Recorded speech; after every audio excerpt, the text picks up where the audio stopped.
Hello students, welcome back to the channel. आज हम कर रहे हैं क्लास 8 का chapter 7 understanding shapes. Chapter end exercises है सेक्शन ए और इसका फर्स्ट पार्ट है मल्टीपल चॉइस क्वेश्चंस MCQ। तो मल्टीपल चॉइस क्वेश्चन कर रहे हैं हम। इसका फर्स्ट पार्ट है the diagonal of a parallelogram.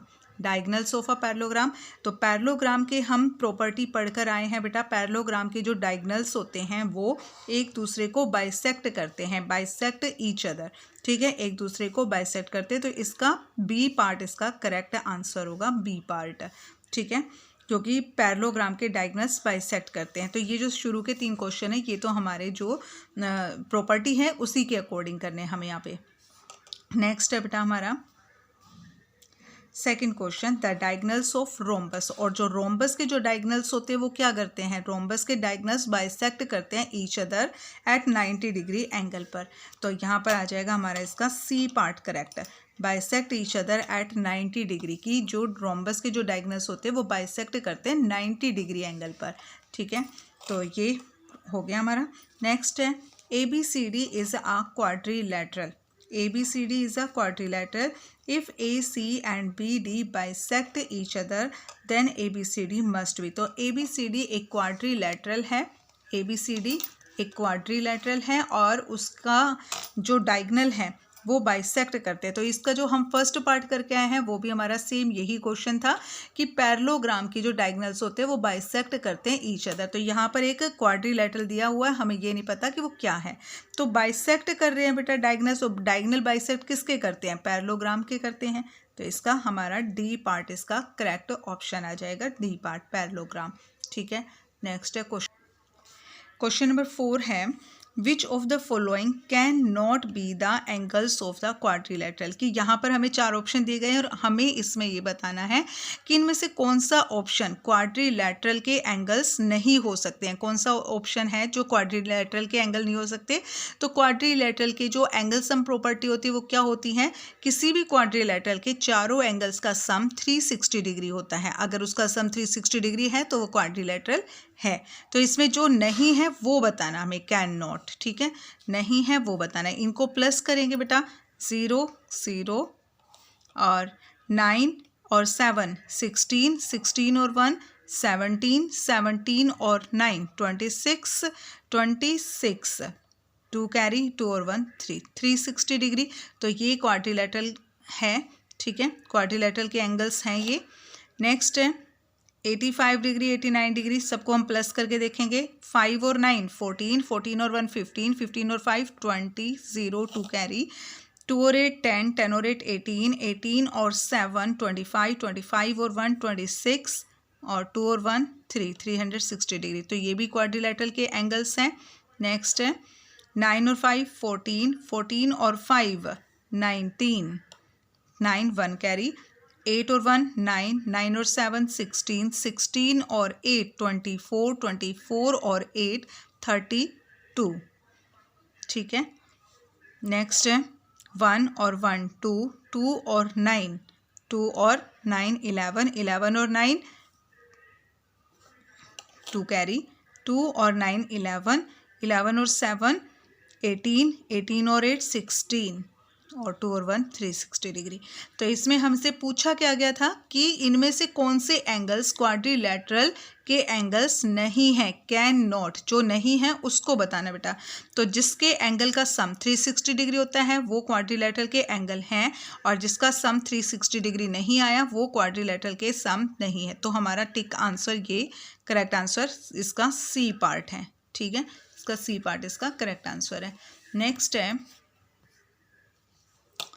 5th question है बेटा, the length of the diagonal of a rhombus are 8 centimetre and 6 centimetre its each side. तो एक रोम्बस दिया हुआ है, रोम्बस बना लेंगे हम अपना। एक रोम्बस हमने बना लिया, इसको नाम दे देंगे ABCD और ये इसके डायगोनल्स हैं। ये इसके डायगनल्स हैं। तो इन्होंने क्या बोला है, the length of the diagonals of a rhombus are 8 centimetre and 6 centimetre. ठीक है, रोम्बस के जो डायगनल हैं, एक डायगनल 8 सेंटीमीटर का है और एक डायगनल 6 सेंटीमीटर का है। तो हमें इसकी सारी साइड बतानी है, ईच साइड बतानी है हमें। तो रोम्बस की सभी साइड्स इक्वल होती है, एक साइड पता चल जाएगा तो सारी साइड्स का हमें पता चल जाएगा, क्योंकि सारी साइड्स इक्वल होती हैं। और इसके जो डायगनल्स होते हैं रोम्बस के, वो क्या होते हैं, बाइसेक्ट होते हैं और 90 डिग्री का एंगल बनाते हैं। जहाँ पर ये बाइसेक्ट करते हैं वहाँ पे 90 डिग्री का एंगल बनाते हैं। ठीक है, तो बाइसेक्ट का मतलब क्या होता है कि उसके जो डायगनल हैं वो एक दूसरे को इक्वल पार्ट में डिवाइड करते हैं। तो जैसे एक एंगल 8 सेंटीमीटर का बताया, मान लीजिए BD हमारा 8 सेंटीमीटर है, तो क्या होगा, 4 सेंटीमीटर ये होगा, 4 सेंटीमीटर ये होगा, और 6 सेंटीमीटर है दूसरा डायगनल, तो AC हमारा 6 है, तो ये हो जाएगा 3 सेंटीमीटर, ये भी हो जाएगा 3 सेंटीमीटर। ठीक है, तो ये हमारे पास एक शेप आ गई है। अब हमें बताना है इसकी साइड। तो यहाँ पर देखना बेटा, कोई भी एक ट्रायंगल ले सकते हो आप, कोई भी एक ट्रायंगल ले सकते हो।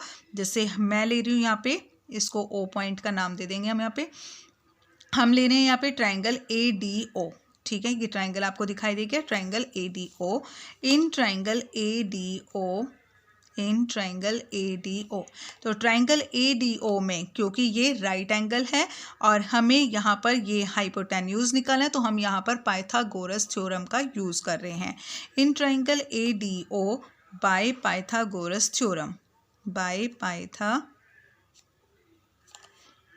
Pythagoras theorem.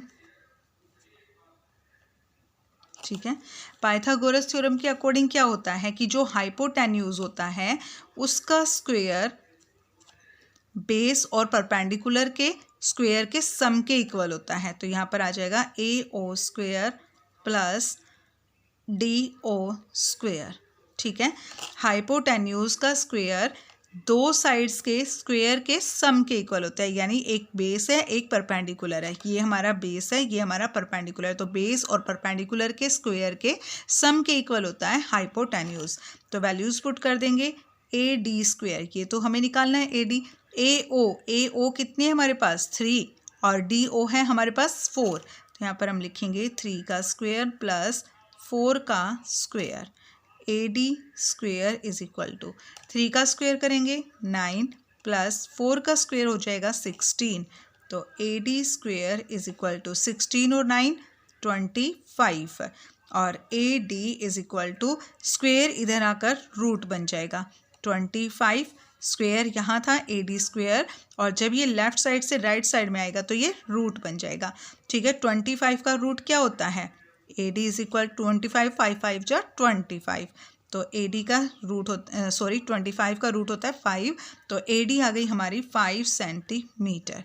ठीक है, AD आ गई हमारी 5 सेंटीमीटर, तो इसका आंसर है करेक्ट 5 सेंटीमीटर, यानी कि इस रोम्बस की सभी side 5 centimetre, 5 centimetre, 5 centimetre and 5 centimetre हैं, क्योंकि रोम्बस की चारों साइड्स इक्वल होती हैं।